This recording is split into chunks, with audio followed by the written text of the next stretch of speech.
Hi guys, today we will start from page 17, I think 5th or 6th paragraph. So in the last video we have discussed how Manju was encouraged and was gifted on her 13th birthday a set of brush by her brother, bow and watercolor from her parents. Now she wanted an expensive color book, so she went and asked her mother. Her mother asked this to her father, and father said after watercolor it will be oils, then canvases and whatnot. Why doesn't she learn something more useful like cooking or stitching?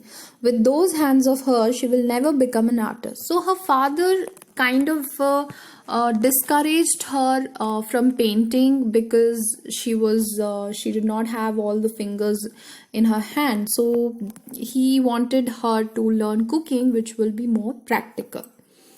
Please, cried her mother, don't say that ever again. So her mother said that to her father. Manjula, who had heard the conversation, returned to her room. She bundled up the watercolors and the 3 brushes and tucked them away into the farthest corner of her cupboard. So where she heard the conversation between her father and mother, and she collected all her painting stuffs and she put it far away in the one corner of the room. Mother, she said the next day, coming into the kitchen, do you need some help in cooking? So next day, as like idle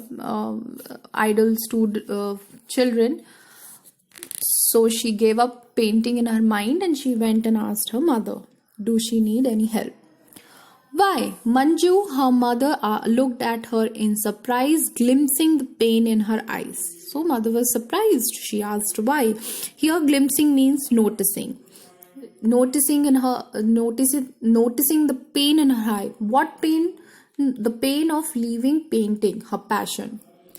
Because, said Manjula, in as steady a voice as she could manage, because I stopped painting and I think cooking is useful thing. She did not say anything that she heard your conversation with the father. She just said, cooking is more useful. I will do that. I wanted to do that. But why? Amol was shocked. I thought you would enter the on-the-spot painting competition in November at my school.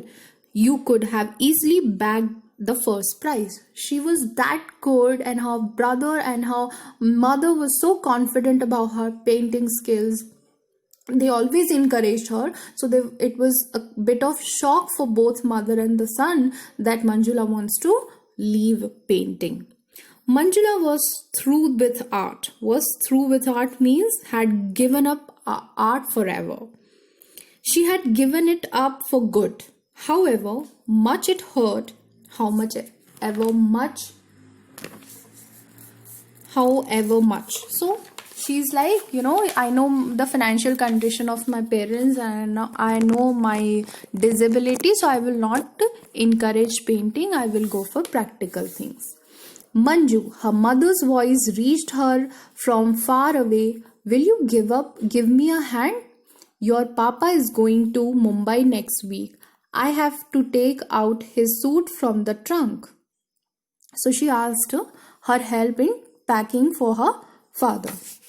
Manjula helped her mother take down the steel trunk. Mrs. Parlekar opened it but then shut it again. She turned to Manju decisively. Manju, I would like to talk to you. Mother, please, interrupted the girl, her dark eyes burning. Don't. Mrs. Parlekar gripped her daughter firmly by the shoulders and looked her straight in the eye. Her voice firm with determination, she said, don't give in. Manju, there is so much in you that other girls don't have. Let it come up. Even if you have to fight, fight. Manju, fight. Manju's throat was thick with tears, meaning feeling close to cry.